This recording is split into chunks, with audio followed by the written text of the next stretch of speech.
Hey guys, are you ready to transform your mind so you can transform your life? Coach Mirna brings you one-on-one coaching and expert guests weekly to help you to grow. Because happiness is the progressive realization of a worthy goal. Looking for personal growth? Let's do it. Isn't that the sweetest sound? That's the sound of another sale or another dollar hitting your Shopify e-commerce store. Nobody does selling better than Shopify. It's the home of the #1 checkout on the planet. Sign up for $1 per month trial period at shopify.com/transform, all lowercase. Welcome back to Transform Your Mind to Transform Your Life radio podcast and television show.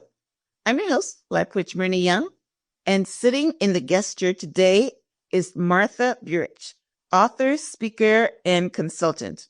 And Martha and I are going to be talking on the topic today, how to raise happy, responsible children. You know, that should be the goal of every parent. So welcome, Martha. Thank you. So happy to be here. Yes, I'm so happy to have this conversation as well. All right, so let me give you guys a brief introduction.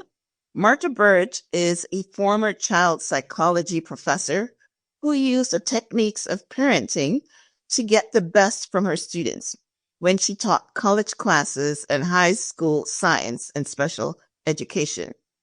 As the former show host of Healthy Moments at BlueWaterHealthyLiving.com and contributing author of Chicken Soup of the Soul books, she provides critical information and the hope needed to stay the course when encountering the turbulence of parenting. Martha's book, Yes, You Can Raise Happy, Responsible Children, is endorsed by Jack Canfield, author of The Success Principles and Chicken Soup for the Soul. So that means she comes highly recommended. All right. So Martha, as we start off, it's really interesting that we're talking about how to raise happy, responsible children. One of my goals was to raise contributing members to society. Because you know what? And it was really interesting when I heard my brother say that's what he wants for his kids, contributing members to society. So that's really great. That's another flip side of responsible, happy children. And we all know there's a saying that's out there that, you know, parents don't come with a manual. There's no parental manual. So every parent shows up basically how they were brought up or their experiences.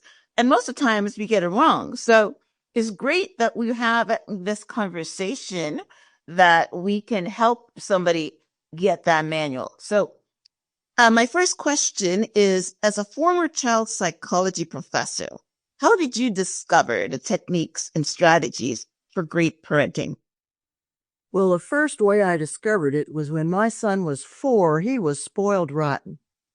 You know, my husband and I, his dad and I, we loved him. And we thought that the way you show love is you say yes.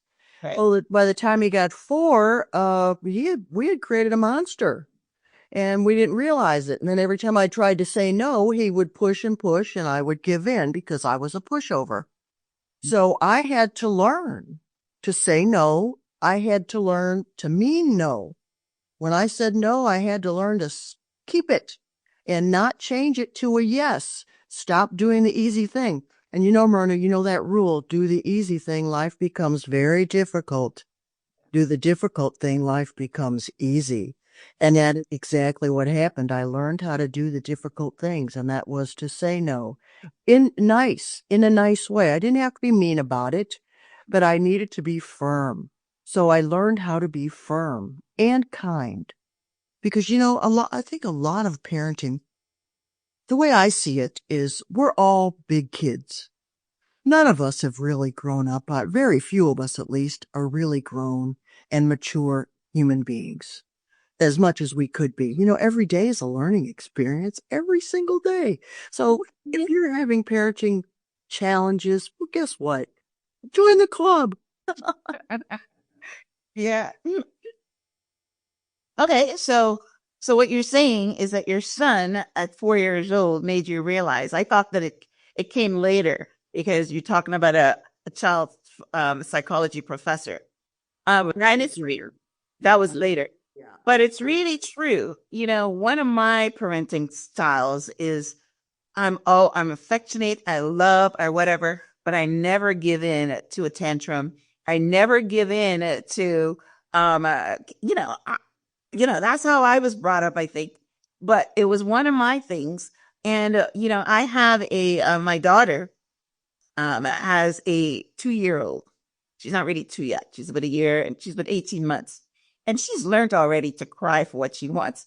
And I told my daughter, I said, listen, you better stop that because whenever she cries, you move. Now, as a first parent, and you don't want them to try to cry and you don't want them to be unhappy.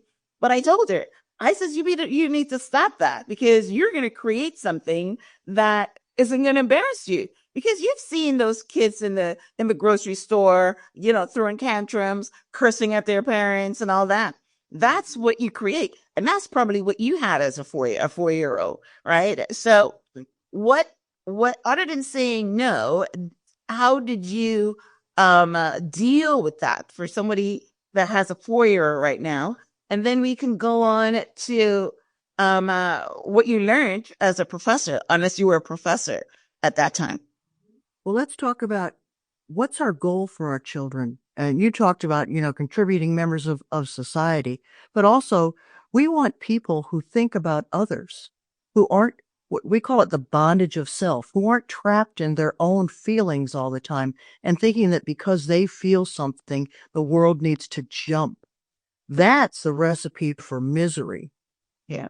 So, when you have a 2-year-old, she needs chores. She should have chores right now. That 2-year-old, whether it's putting socks that look alike together, putting her handing dish to mom, taking a towel and wiping off her area when she ate, whatever. And even at her age, she could learn to wash some dishes. She should have her own little broom to sweep.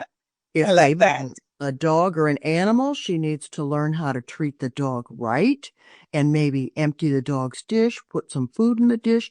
Just she needs chores. Make her own bed. If she can't do it herself, mom needs to help her, but she needs to know that it's her responsibility to keep her area clean. And she is a member of a household, which is the basics of society. And as a member, she needs to contribute. And when we don't contribute, that's when we get behavior problems. That's when we get selfishness. That's when we get, because we don't see that we're important. All of us we need attention. And if I can't get your attention by doing the right thing, I'm going to do whatever I can to get your attention. Yeah, let me tell you. And that's going to cause a lot of misery because I don't know any better. So don't yell and scream at me when I get your attention the wrong way. Stay calm and say, that's not working, sweetheart. I need you to be calm. I need you to calm down. We can't talk until you're calm. And you stay calm. Now, she can cry all she wants, and you can say, sweetheart, if you feel the need to cry, that's fine. Go on in your room and cry. But we can talk when you're calm. Because when people aren't calm, how can we have a discussion? I love you. I want you to have the best world, and I want you to be happy. But I can't help you if you're not calm. We both need to be calm. So that's one way that, you stay calm. And see, that's part of our problem, Myrna. We don't know how to stay calm. We get ourselves, oh my goodness, you did what? Oh my goodness, how could you do that? Oh my goodness. We get ourselves in a tizzy, and then the child has all this guilt and shame. They don't know what to do with it. They push back with their guilt and shame because they don't want to take that on. So they got to blame somebody. Then they're going to come back out and blame the parents. Yeah. Okay. Well, that's good. Now, I believe in chores. But I didn't think that excuse me. Yeah, I didn't think that you start them at 2 because they probably can't even understand language at 2. But I understand what you're saying, that make them responsible, right? And start early, right? Go ahead. Give mommy the bottle. Give mommy the plate. Give daddy the ball. Hand me the toy. right? They can understand that. Are you hungry? No? Yeah. Really Well, at one, really at one, as soon as, a 1-year-old, if they've been read to and are used to having books around, knows to turn the book the right way. They'll take the book that's upside down, they will turn it the correct way. So if they can figure that out, they can figure out a lot of things. I like it. I like it. I like it. I'm going to be telling my daughter that that's what she needs to do. My granddaughter has a habit of throwing her food on the floor when she doesn't want any more. Make her pick it up. Right. She needs to pick it up. She needs to pick it up. That's not anybody else's job. She made the mess. Yes. And you don't have to be mean about it, but honey, you need to clean that up. And we can't go anywhere or do anything until that mess is clean. Good. I love it. I love it. Structure, techniques, right? Okay. All right. So, what else we need to talk about young children as far as parenting before we get to the older kids? What else did you want to share with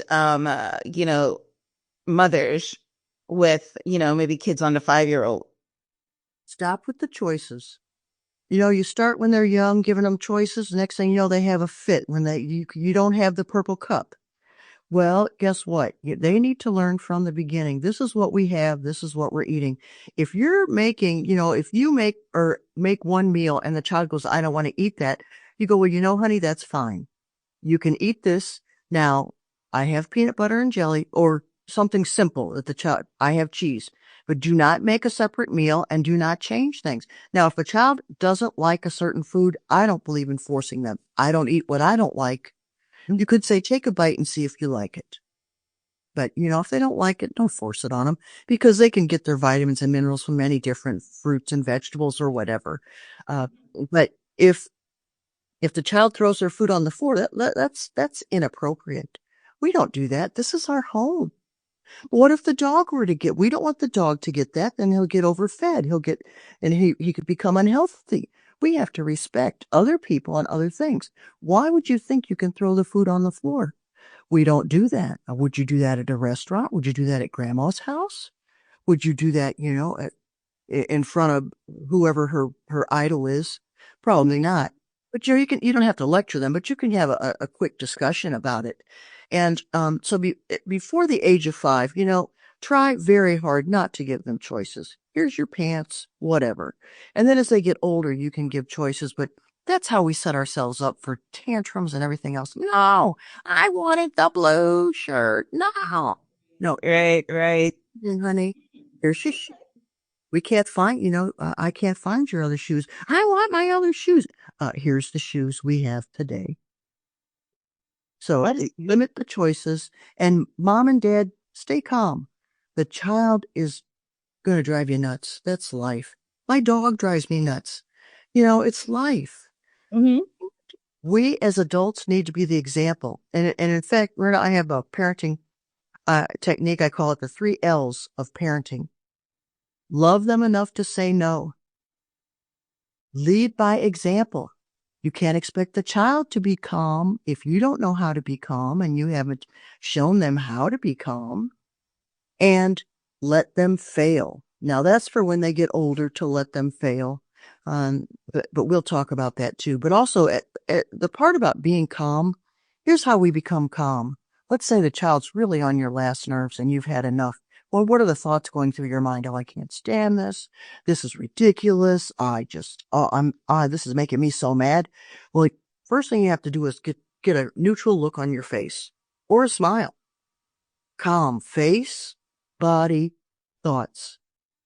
So calm your face down and your thoughts. Usually the thoughts come first. I love this child. I'm aggravated now. I love this child.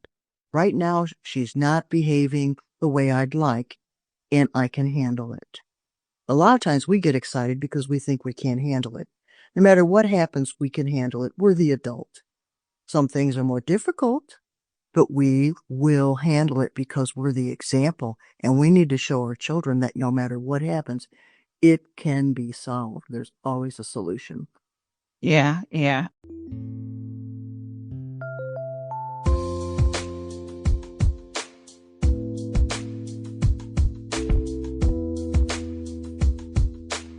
Have you ever noticed that whenever you search online for anything, then you find that thing on Facebook, AOL ads, or even your email inbox?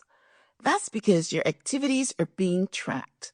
Before I started using NordVPN, Norton would inform me that I had thousands of such trackers following me around. And of course, they wanted a fee to get rid of them. With NordVPN, not only did I lose the trackers, but I gained privacy at places like the airport or doctor's office when I'm using public Wi-Fi. NordVPN is easy to use. Connect with one click or enable auto connect for a zero-click protection.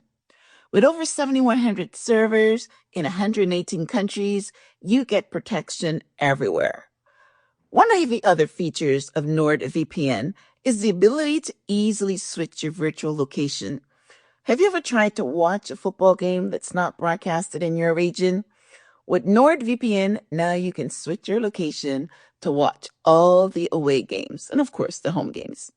NordVPN is premium cybersecurity for the price of a cup of coffee, and one account can be used on up to 10 devices. Get your exclusive NordVPN deal here. Go to nordvpn.com/transform. It's risks-free with Nord's 30-day money-back guarantee. Our link would also give you 4 extra months on a 2-year plan. That website again is nordvpn.com/transform. You can also click the link in the episode description. Isn't that the sweetest sound? That is the sound of another sale or another dollar hitting your Shopify e-commerce store or money hitting your bank account. As an entrepreneur, that sound says to me, Shopify is sending me customers while I sleep. I started my Shopify e-commerce store selling t-shirts with beautiful motivational quotes about mindset. I was able to get my store up and running easily from thousands of customizable templates. All I needed to do was to drag and drop. Nobody does selling better than Shopify. It's the home of the #1 checkout on the planet. And the not so secret, Shop Pay that boosts conversions up to 50%. Meaning less shopping carts going abandoned and way more sales going. Upgrade your business and get the same checkout as Allbirds or Skims uses. Sign up for $1 per month trial period at shopify.com/transform. All lowercase. Go to shopify.com/transform to upgrade your selling today. Shopify.com/transform. Well, that's interesting. You know, I started off by saying that parenting doesn't come with a manual and we all, do or show up with the best of our knowledge. Now, I always thought that giving children choices was creating in them independence and creating in them, whatever I thought I was creating. But luckily for me, I never had children that did tantrums, because as soon as you start to cry for something, you never got it. That was my rule. You want something and you cry for it, you never got it. So I never had the tantrum thing, but I thought that giving choices was a good thing. So you see here, you're saying that. So now let me circle back on that. So you're saying that the only reason we shouldn't give them choices because we don't want them to create, to have a tantrum if their choice isn't available, or it is choices do something else psychologically. Well, we live in an affluent world. I mean, even the poorest among us have so many things in the country we live in. And so many of us are entitled. I mean, let's go back 50 years even. How many choices did a child have 50 years ago? You have one shoe and one pants and one, and yeah, right. So, and you know what? Let me tell you this too. Mark Zuckerberg, Steve Jobs, and other high-level executives, do you realize that they have they have 7 of the same t-shirt and jeans hanging in their closet because they don't have time to make choices. They need their brain for Right. important. Seeing their clothes is the least. they don't even want to have to worry about that. So they just buy the exact same thing and keep wearing it because it's totally unimportant. What's important is our ideas and moving on with our lives and making a contribution to the world. So, it's your choice whether you want to give your child choices or not. But when you start that too early and too often, the child thinks they always have a choice. Well, guess what? When you go to school, and the teacher says, well, you know what? Here's your desk. Sit down. I don't want that desk. That's where you're sitting. Right. Wait a minute, you're at home. I get to sit where I want to sit. Oh, you're not home, are you? And then they get distorted ideas about what's in the world and who they are in the world. And I want children to know you're important, but you are not the be all and end all. And what is really important is that we are able to get along with others and help others and be useful, not to be a pushover, but our job is to help others. So, and let me give you this example. If you go to school and you're lonely, and now we're getting into older children, but children will say, I'm lonely. Nobody likes me. Well, and you'll get this at 5 years old. Oh my goodness. Myrna, I got to tell you this story. This woman sent her child to, preschool, 3 years old.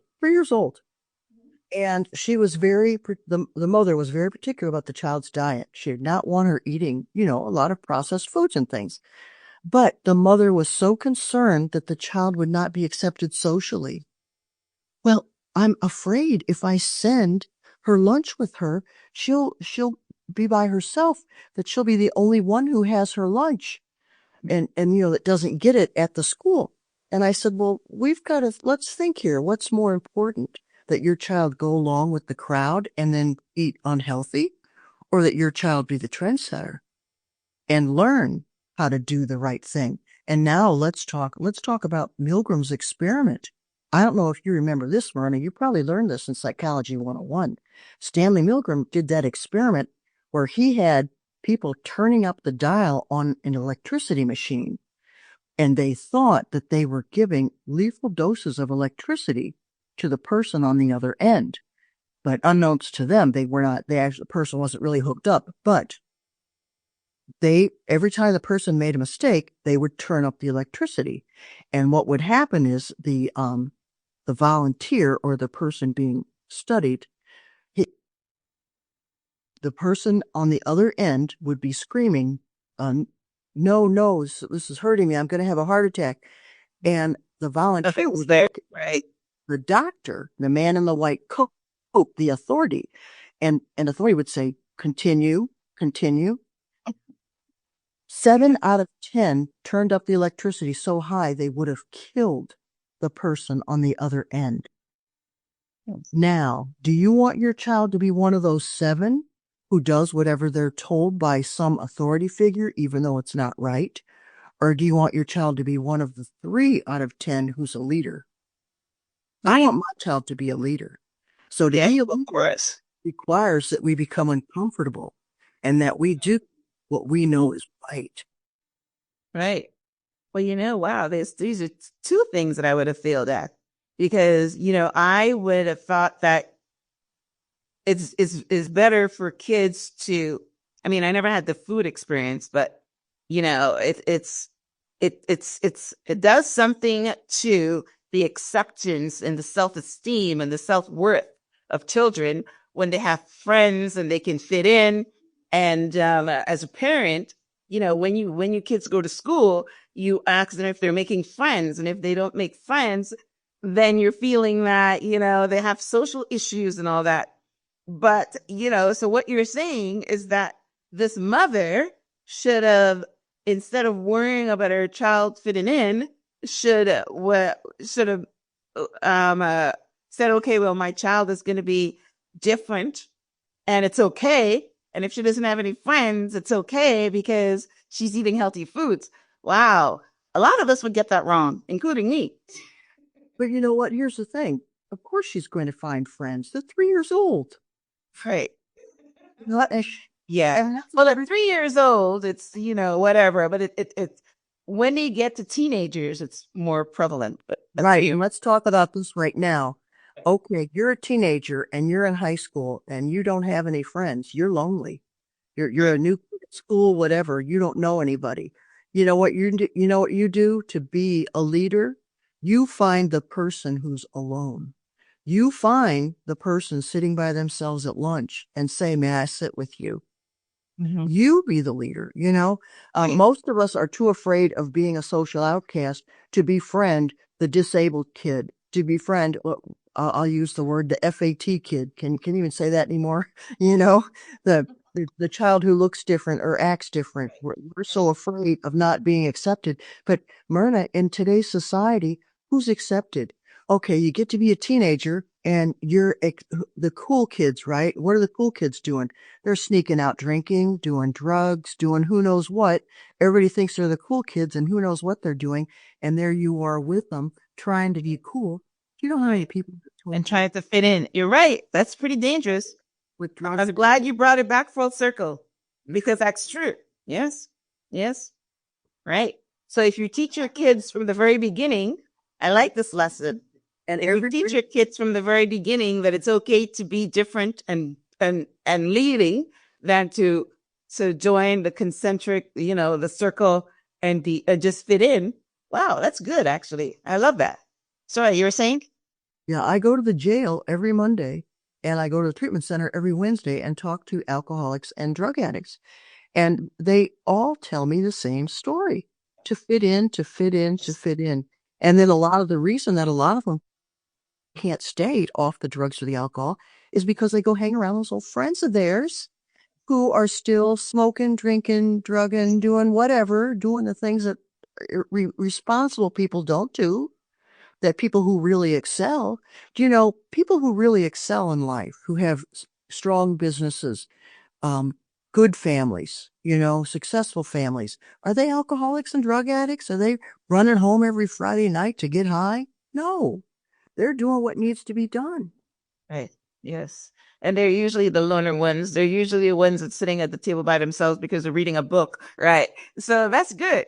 All right. So we spent a lot of time in this one, but where we're starting strong. So, the end result of this particular conversation is yes, your kids don't need to fit in. They don't need and you teach them early and you don't give them a lot of choices early because what you're trying to say is that I would even make it stronger, that I'm the one in charge here and you wear what I give you to wear. So that's awesome. All right. Now, one of the other things I had here is that, we're going now to the older kids or even maybe the younger kids because you can misbehave at 5. You say that boredom causes children to misbehave. So how do you teach parents and teachers to keep children entertained? Well, for one thing, we're not looking for entertainment. We're looking for engagement, being interested in things. Let's talk about phones and pads, iPads, and all that stuff right now. Until your children are teenagers, and I'm talking 15, 16, they should never be alone with a phone, with a computer. And that's because you don't know who's on the other side of that. These people that play those video games with teenagers, I don't know if you've seen any of the reports, but within 30 seconds of a teenager getting on a game or a chat or something, there is an adult male usually on the other side who Yeah. claims that they're a teenager. So you don't know who your child is dealing with. And also, children with phones, it's it's become a very, we're seeing parents who can't divorce themselves from their phones. I heard of a little girl who said to her therapist, "I wish my mother paid half as much attention to me as she does to her phone." That's the world we're living in right now. When your children come around, put the phone down, turn off the television, look them right in the eye. And that's another thing. If you have to discipline your child, you get right up to them, look them in the eye and say, "Wait, stop. Here's what I want you to do." And okay, let me give you an example. Rather than saying stop running, you need to go up to the child and say, "Walk. I want you to walk." Stop. Right. Tell them what not to do. Tell them what to do. Right. Right. You're walking too fast. I want you to walk slower. When you go to the grocery store, all right, and prepare them. You need to prepare children for what's going to happen. Look, we're going to be at the grocery store. I expect you to stay where I can see you at all times.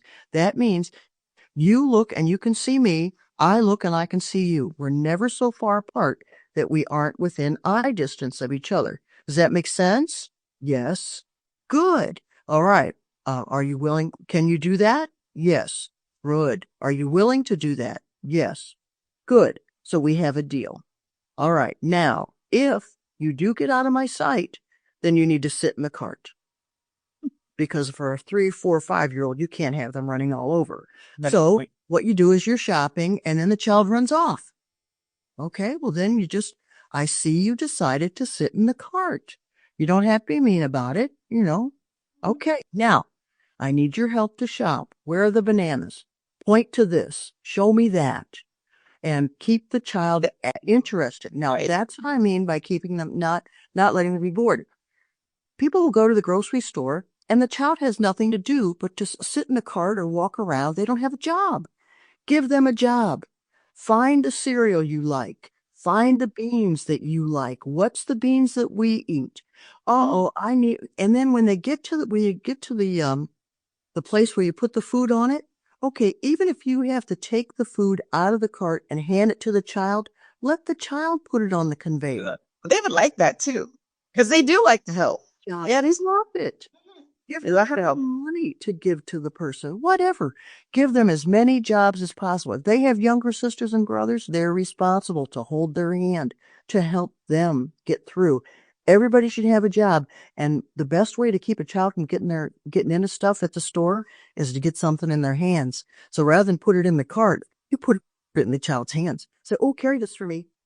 Yes. Then they don't have any room. Well, you touched on something very important, and then you moved off from it. We're talking about parents giving their kids phones and iPads, at a year old because they want to keep them busy. Are you saying that that's bad? Something is wrong with that? You are reading so much stuff now, Myrna, about how that is affecting their attention. Now, children do not have an attention span. It affects their ability to think critically and to think deeply. It is really causing a lot of problems because that 6-second, when all entertainment is 6-second intervals, the picture changes, something changes, noise, this and that. Oh my goodness. A friend of mine told me to watch some children's movie. She said it was this fabulous movie that everybody loves it. Well, I turned it on and it was a crisis after crisis after crisis. It was something about some little 7-year-old and she was at a new school and somebody bullied her and she was going to cry. And so all these little, whatever they were in her brain were trying to keep her from crying. And, it was a crisis and they had to keep that tear from coming out of her or she'd be embarrassed. And what? That is not life. Life is not crisis after crisis. Life has challenges, but my goodness, life is times of calmness. When the child has nothing to do, guess what? Hey, how about a pen and paper?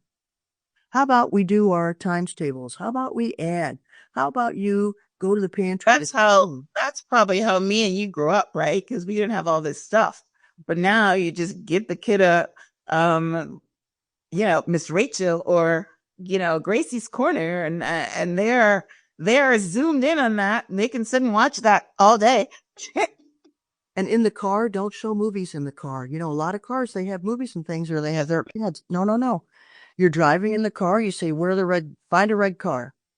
What's the letter on that license plate? Read to me. What color is that tree? Where's that house? What color is that house? Is there a dog over there? Show me everything you see. Describe everything you see to me, because I'm looking at the road and I'd like to know what's behind me. I can't see, or what's beside me. Keep the child interested and engaged. Why is that dog barking? Why do you think he's barking? We don't know, do we? Because we can't see him. We can only hear him. What could be the reason? They will say why they think, which is good. It makes them think about it, right? That's good. Right. Hey, listen, I'm liking everything you're saying. I'm liking everything you're saying. So in school, the teachers would do the same thing. Stimulate I would put it under the heading of stimulate the child, stimulate their brain, make them think. So that's basically what you're doing instead of just vegetating. That's what we would say, just vegetating. But, we're making them think, develop critical thinking and, answers and things like that. Or, yeah, even in school, the kids love like giving chores, picking up the whatever. They love it. I mean, every kid that I know always love to help until they get to teenagers, then they don't want to do nothing. But That's so true. they love to help. We need to know that we belong and that we contribute and people appreciate us. Right. And that's how we learn that we're appreciated, because we contribute. And Now, at help. school, let me tell you a story about my son when he was, I think it was third grade. He was a smart young man, and his teacher said to me one time, Anthony's so smart, and he gets his work done really early. I only have one complaint, and that is he won't help anybody else when he finishes. I said, oh, that's very interesting. So Anthony was right there. He was standing right there. And I said, Anthony, tell me about this. And he said, I said, is this true? Do you see it the way that your teacher said it? And he said, yes, that's exactly true. No, I won't help them. I said, how come? He said, because when she gives instructions, they don't pay attention. They talk and fool around, and then they want me to help them. No, I'm not going to. They should have paid attention when she was giving instructions. Whoa, out of the mouth of an 8-year-old, huh? So do you think that's correct? That he was correct in that? Oh, definitely. Because what? Those children then that just gave them license to disturb the other children when they're talking and not paying attention when the teacher gives directions. I love it. I love it. They get away with it, and then they get reinforced for it because another child helps them with the work because they didn't understand. Well, they didn't understand because they didn't pay attention. Mm-hmm. Mm-hmm. I like it. This is a great conversation. I'm loving it. A lot of nuggets for you parents. I mean, you're probably getting a failing grade like me. All right. So let's move on. So, fortunately or unfortunately for me, I, was in the foster care system. So I witnessed a lot of behavioral problems. Now, the behavioral problems in foster care comes from a whole host of things. But who is to blame for the behavioral problems that children develop? Whether, in foster care, it's, they misbehave because they're not in a home, they're damaged, they have trauma. But kids misbehave in a healthy mother-father relationship. Or do they misbehave because maybe some of the things that we've said earlier, that they were giving choices and, and the parents made some mistakes early on and this is how it's developing, or what is the reason? Well, Myrna, let me ask you first. At what age did you get into foster care? Me, age? Oh, I was in my 40s. Yes, late. Because I got into foster care when my kids had moved out and I was an empty nester. Oh, you became a foster parent. Oh, I was confused. I thought some of the foster child. No, I wasn't a foster child, right? The first thing I want to say is we don't want to have blame. And let me tell you another story. I had a friend who was a foster parent, and she took the children to visit their parents because they were still having visitation and the parents were trying to get the children back.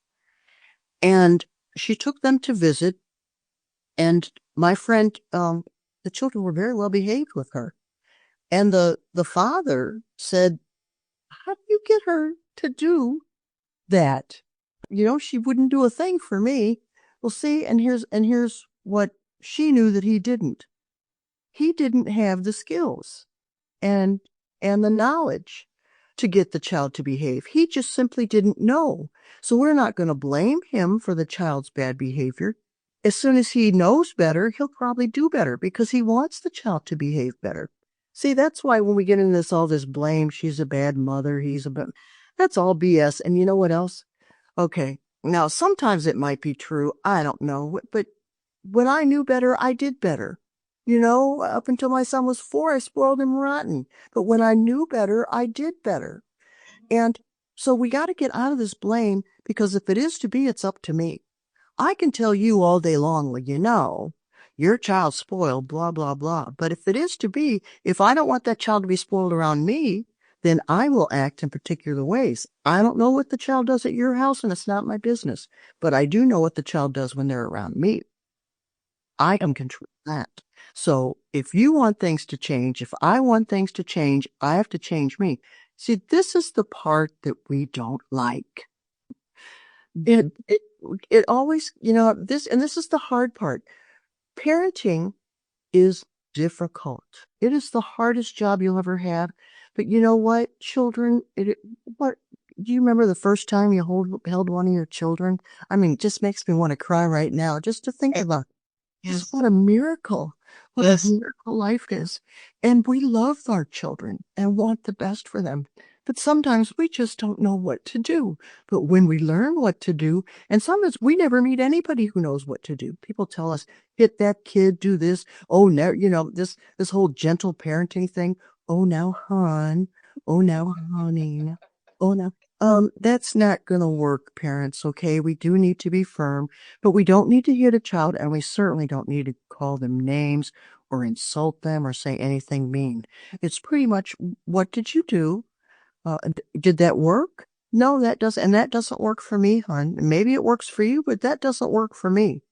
So let's talk about it. Let's get calm, and let's talk about what could have happened and what should happen. What I'd like to see next time. Just be calm. But it's hard. I tell you, at my age now, I still get all bent out of shape, not in front of anybody else. At least I've learned not to get mad in front of anybody else, but I still have my little fits. Yeah, well, yes, I come from a society, being a Caribbean and person where, you beat your kids and all that. So we've changed from that, where you don't beat your kids and you discipline them and you send them into a corner and however they're disciplining kids now. But I still think that what you're saying is correct, that it is up to it's training. You know what I mean? If you start early by speaking gentle to the kid and, saying exactly what you said, that doesn't work for me, and not getting upset and whatever. If you start training them from young and letting them know that I love you, because when you're good, you get all the hugs and you get all this and whatever, then it will be, different outcome. So the answer to the question, are parents to blame for kids who misbehave, who have behavioral problems? Most of the time it is. But then some kids develop behavioral problems because of psychological issues. And, those develop, in the foster care system, they develop it because of all the other things that's going on into their lives. But, they train foster parents. You go through a lot of training, but a lot of times you can't help the kids. Training doesn't work. You can't help the kids, because by the time they come into the foster care system, they're not listening to you. They don't value you. They don't listen to you. There is absolutely no corporate punishment. You can't punish them. And they take advantage of that. So, but yeah, I mean, I was fortunate enough to have really good kids, and that's because I was firm, right? But they know that I love them. I've never hit my kids, but, I don't play that. When I look at you or I say no, it means no. You know what I mean? So, because I came from a parental, policy that, kids don't rule their parents, but kids these days rule their parents. And that's what we get, right? Right. Exactly. And then the parents become very depressed and unhappy, and everybody's unhappy. Now, let me give you an example of punishment that isn't really necessary. When children are little, they'll grab your hair and pull it. Let's say a 6-month-old. They'll grab your hair, grab your glasses, whatever. All right. So the first time you go, look, that hurts, honey. Let go. And then the child does it again. You say, I see you don't want to sit on mommy's lap anymore. Here you go. Now you're on the floor. We'll give you another chance in 10 minutes, 5 minutes, whatever. You just nice and calm. People say stuff like, we'll pull her hair or slap her hand, or the child doesn't know. They don't know what you're experiencing. They have no idea. They're still learning. And let me tell you another story. I had one of my students in my child psychology class years ago. She told me that her, I think he was 3, put his shoes in the microwave and turned it on. Because he wanted to dry it or something?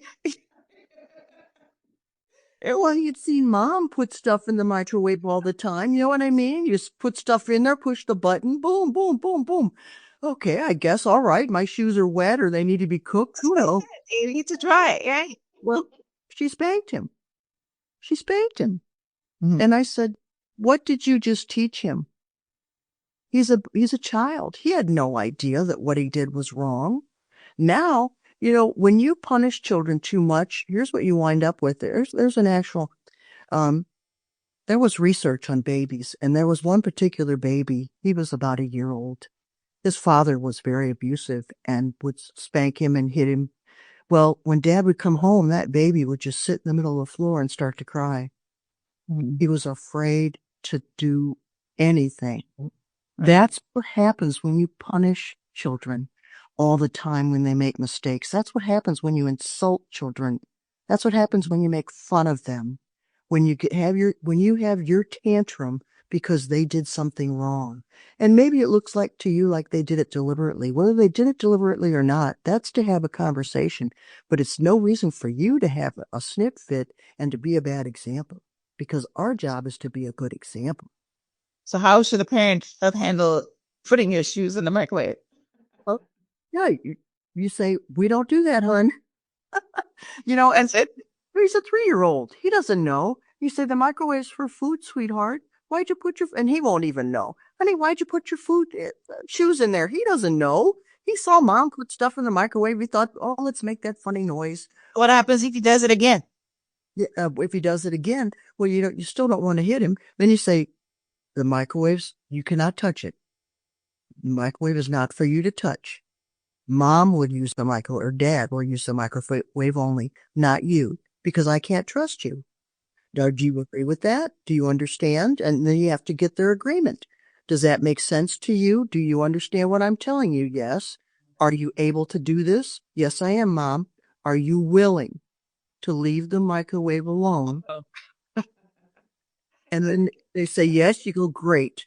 We'll talk about it another time. If they say no, you say, what needs to happen so that you can leave the microwave alone? Have a conversation and stay calm, because, they're not stupid. We're learning. I make mistakes every day. You know why? You know who makes mistakes? People who do things. Okay. And especially people who do new things and different things. Okay. I'm liking it. So, something just popped into my head. I said I have a 2-year-old granddaughter where my daughter said she has to put things out of the kid's way because she wants to pull things, and it's dangerous for her to pull things. So, what does how do you handle that? She's not young enough. She's not old enough to understand what you're saying. So how do you tell a kid that it's wrong to pull things down?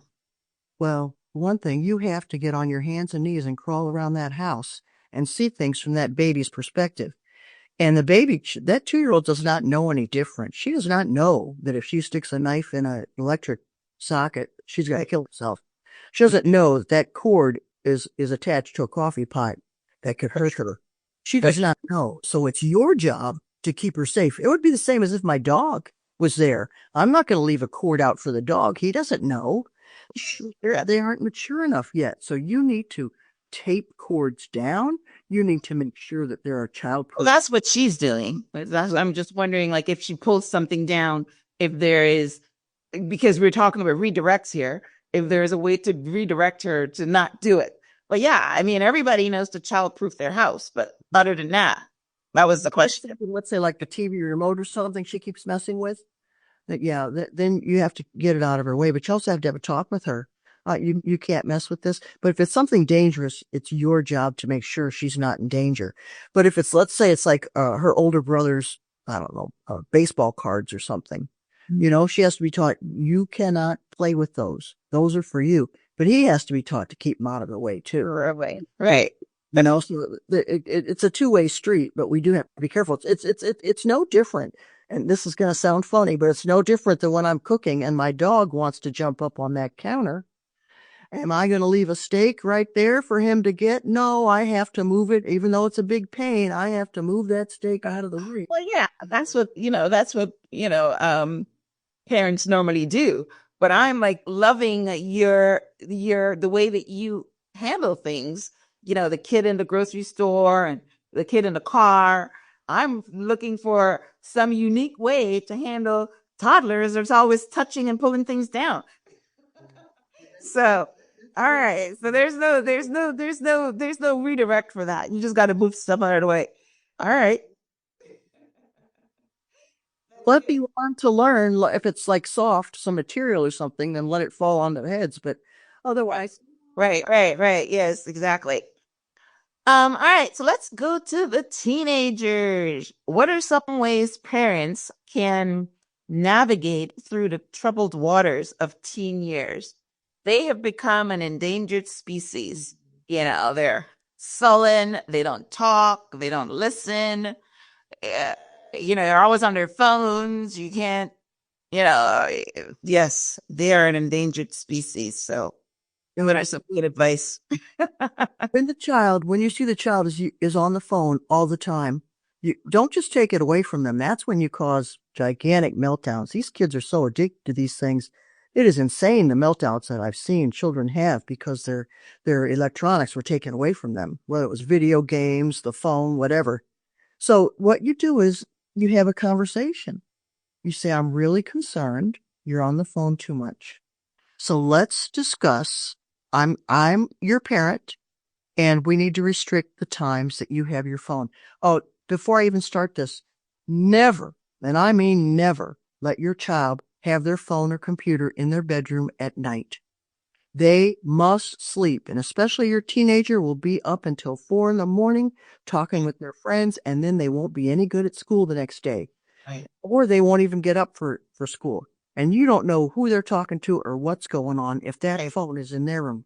Phones, computers should all go into your room, door locked, whatever, where they can't get a hold of it until you give them permission. They should not have these things willy-nilly. They are not old enough or mature enough.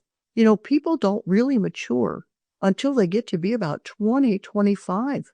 The logic part of the brain isn't mature enough. So it's our job to keep them safe. So the phones get locked up where the child cannot get it, then it certainly should not be in their room. And so that they can get a good night's rest. And then you have to allow certain periods of the day where they can have it. And they only get it if the chores are done. Is your bed made? Is this, they have to have these chores because that is part of living. Did you wash the dishes? Put the dishes away. And rather than punish children, give chores. So you know what? People think that's going to make them hate chores more, but work has to be done. So let's get it done. You know what? Because you disobeyed me and you snuck your phone, I need you to rake the leaves. Mm-hmm. When you're done, come back and tell me, and I will go out and check your work. And don't make it something that's going to take them hours, but give them a chore to do. I need you to load the dishwasher. I need you to take the dishes out of the dishwasher. I need you to dry the dishes, put the dishes away. Something that's going to take them at least 10 minutes. And whatever the infraction is. And then that way you get stuff done and you're not just punishing willy-nilly. It's stuff that actually has a purpose and the child can feel good about it when they do a good job.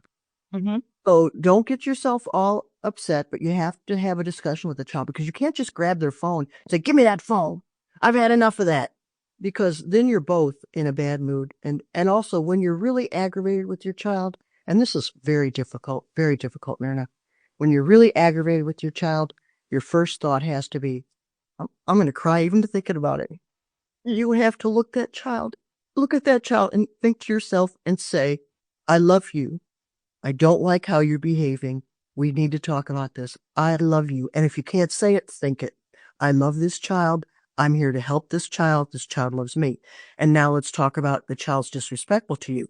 The teenage years, yes, this does happen. The children have to divorce from you a certain way. They have to distance from their parents.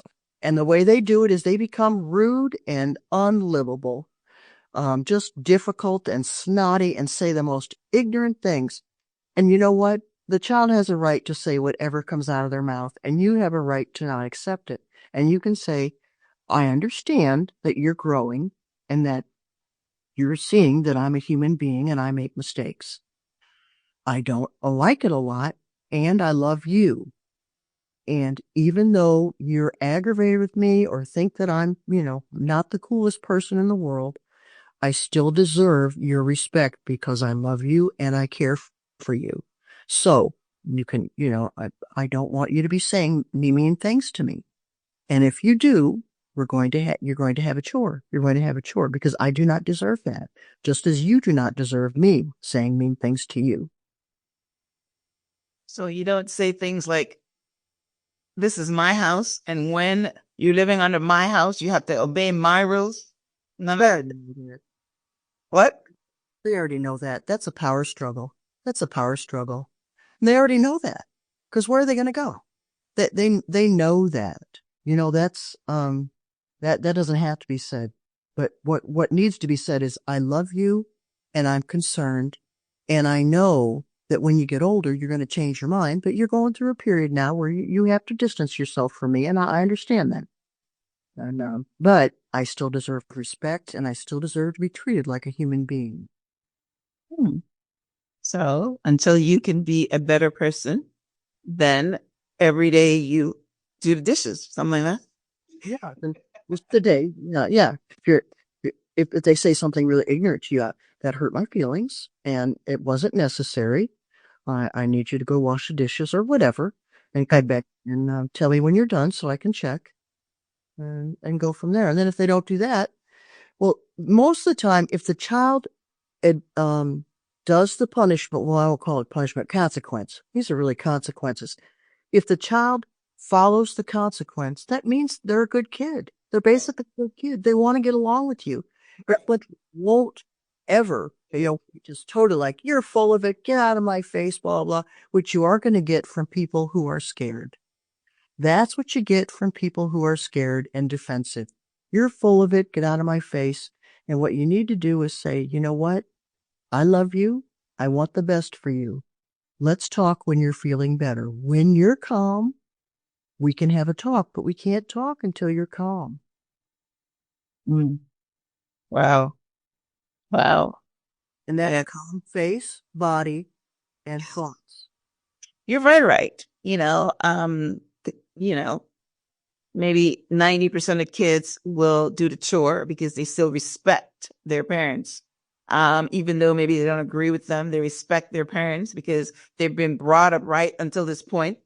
But if you've got like a parent that they don't respect, like they're an alcoholic, or they see you beating your wife or something like that, and you tell them to do something, they're going to absolutely refuse.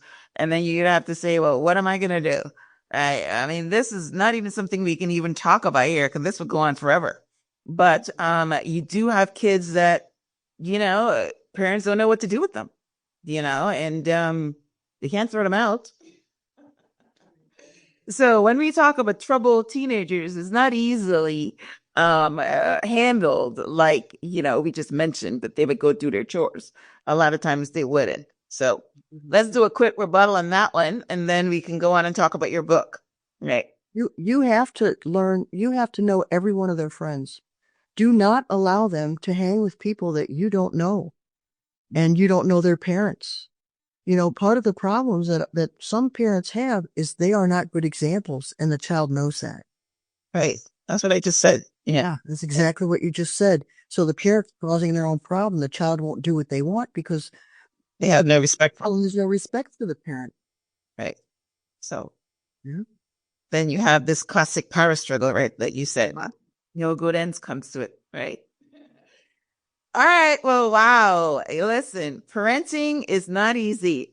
It starts from the baby, it goes, and it doesn't even finish when they're 18 because I'm still parenting my daughter and my son, and they're in their 30s, right? And so it never ends. You're always a mom, you're always a dad, and you're always parenting them, and if you have good kids, then they listen and respect you. My daughter doesn't do anything unless she calls me first and gets my opinion because that is that is the closeness we have, and that is how I raised her and things and she respects me. Of course, she respects my opinion.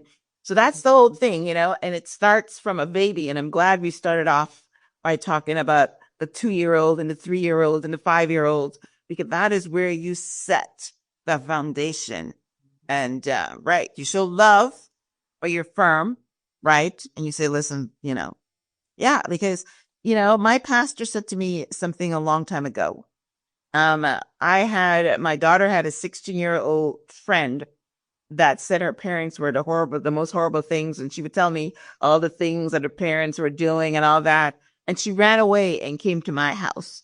And I talked to my pastor about it. And he says that her parents are the authority.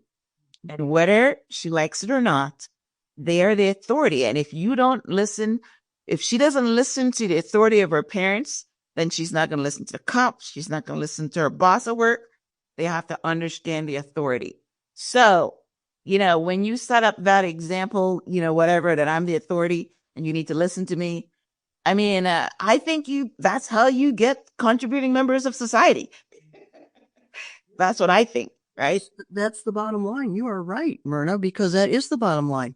I'm your parent. I love you. And I'm the bottom line. Yes. The end. Yeah, Yes. that's what I say goes. And also, there's no problem that can't be solved. So even if it doesn't matter the age of the child, it can be solved. The problem can be solved. So no matter when you get, because foster parents get children at all ages. So a child's behavior can change at any time, Yes. That's good. Sure. Beautiful. All right. Now, I love your book. It's called Yes, You Can Raise Happy, Responsible Children. Now, we didn't talk about the happy children, but we talked about the responsible children. So, and of course, it's, endorsed by Jack Canfield, Success Principles. Now, tell us, why did you write the book and what do you want readers to walk away with after reading? From our conversation, I know the answer to this question, but, we can, speak it so we can put a bumper sticker on it.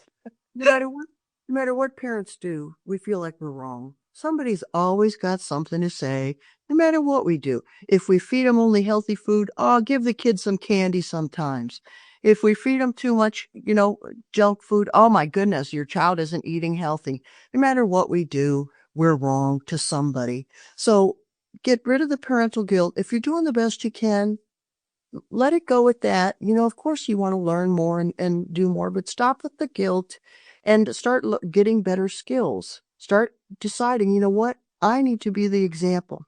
So usually where we fall down is we are not the example we need to be for our children. So if your children aren't behaving right, it's usually because you're not the good example. But then I also want to caution everybody. School is where children learn lots of bad behavior. You know why? Because teacher has 30 children and a lot of them don't know how to behave, and teacher doesn't have time to catch them every time. So they get away with a lot. So then here you are, the good kid, seeing that he's getting away with everything. And you're like, well, wait a minute here. What am I? Why he gets away with everything and I'm so good. Nobody gives me attention. So they learn a lot of behaviors that aren't too cool. And it's not the teacher's fault either. They're overwhelmed. I was a teacher for 16 years. Heavens, I know. So, we don't want to assign blame. What we want to do is, how can we change this? How can we change this? And you know what? Somebody else can't change it. You go to school, the teachers all say, those parents. Then you go with the parents' house, and the parents are all those teachers. Teachers, right. I have your child. Your child's behavior is up to me. When you have your child's behavior is up to you. So I can't control your child at your house and you can't control your child at my school. So we want them to instill them with basic decency, ethics, morals, care for other people. But, the opportunity, behavior happens because of opportunity. And if you have opportunity to do wrong, phones at school. Guess what the kids would do with the phone when they all had a phone in the classroom? They'd all decide they're going to meet in the bathroom. Oh, you have this kid from this class, and then 5 of them are all in the bathroom doing who knows what. So, yeah, that's one reason why you shouldn't have phones in the classroom. But that's a whole nother thing. Why did I write the book? Because parents need help. I needed help. And it changed our lives. It changed our lives. My son and I became so close. Oh my goodness. We would just talk and we would read the same books together and talk about those books. It totally changed our lives. It was really worth it. And it didn't take 6 weeks. 6 weeks for a complete turnaround of that child. Wow. It's pretty good. All right. Yeah. Okay. All right. So you wrote the book so that you can teach, I'm helping you here because you didn't mention it, so you can teach parents some skills. Is that what you were doing in the book? You're teaching them some skills like what we've talked about here. We talked about a couple of skills here that, I said I would have chosen a different way of doing it. But, so you're teaching them some skills. So that's amazing. All right. And if you were to give them a message, what you want them to walk away with, what would be the message? Let go of guilt and shame. Whatever you did yesterday's done. If you have to make up for things, make up for them. But move forward today. You hanging on to guilt and shame from the past is only sucking all the life out of you, and then you're not present for your children today. And all you have is today. Yesterday's gone, tomorrow's not here. If you do your best today, tomorrow takes care of itself, and tomorrow will be wonderful. So do your best today. Yeah. And I love your story that you turned around your spoiled rotten kid, until in 6 weeks. And the reason your kid was spoiled rotten because you thought that saying yes and showing him love was the way, until it created, a very spoiled child. Nobody likes a spoiled child. So, which is basically what I said to my daughter. I says, if you start running every time she cries, that's what you're going to create. That's what you're going to create. So that's amazing. All right. Well, listen, I enjoyed my conversation with you, Martha. I mean, I'm no longer a mother with young kids, but I'm a grandma. And I always, like, my daughter is like a stork. I'm always feeding her. So whatever I learn, I feed her, and I'll make sure she listens to this conversation as well. She'll pick up a few tips because she has the opportunity to influence, her daughter with love. I love the how we started off by saying that she should have chores. That was the first time I've heard that. People say that you should tell your kids to pick up their toys, but nobody ever talked about all the other stuff, wiping down and you help them make up the bed and things like that. That was beautiful. So, I love, where we went with that, and we left a lot of nuggets for, parents and grandparents to pick up. Now, where can, our listeners get a copy of your book? Let me know if you have a website, your social media handles that they can follow you and, get more of your great content. We'll put the links up when you post the show, but also I'm on Facebook, Martha Burich, and LinkedIn. Also, my book is available at Amazon. Yes, you can raise happy, responsible children. And also, I have a Facebook group, Mastering Child Behavior. Join my Facebook group. It's free. Mastering Child Behavior. Elite Solutions for Parenting Success. But all you have to know is Mastering Child Behavior. It should come right up for you. And join my Facebook group. It's free. And also, when you join the Facebook group, I do have a 14-page document where you can learn your parenting style and how that style affects your child's behavior. Whoa, I love that. Okay, awesome. So that's great. Well, listen, thank you, Martha, for being on the show. Thank you for this very inspirational content and conversation. One of the things I love when I have, a guest on the show that, somebody listening can learn something from a conversation. So we learned a lot today. So this was a great conversation.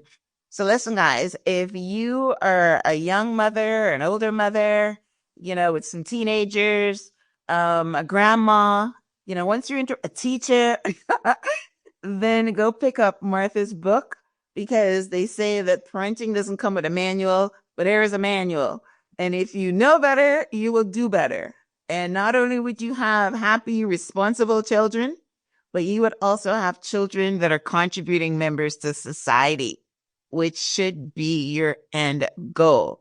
So yes, go pick it up. I will have a summary of my conversation with the highlights on the show page, which is myhelps.us. I will link out to Martha's book, and I also will link out to her social media handles and her Facebook group. So you can just click that if you forgot how to reach out to her. So Martha, I'm sorry. I learned from you, and also your daughter and your granddaughter are lucky to have you. Thank you. Thank you. Listen, I enjoy being a parent. So it's one of the highlights of my life. Fills me up.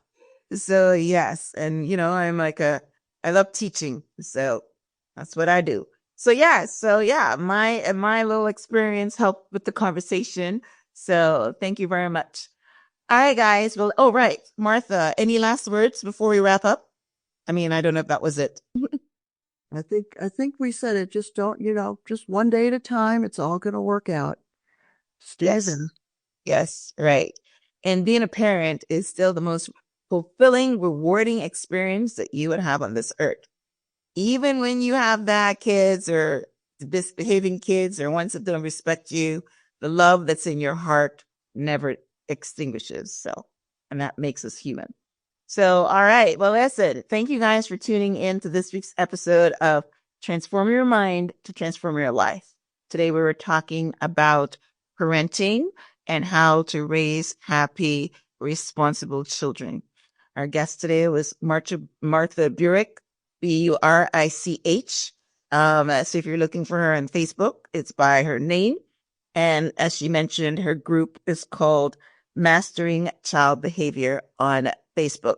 Thank you guys for tuning in. Until next time, namaste.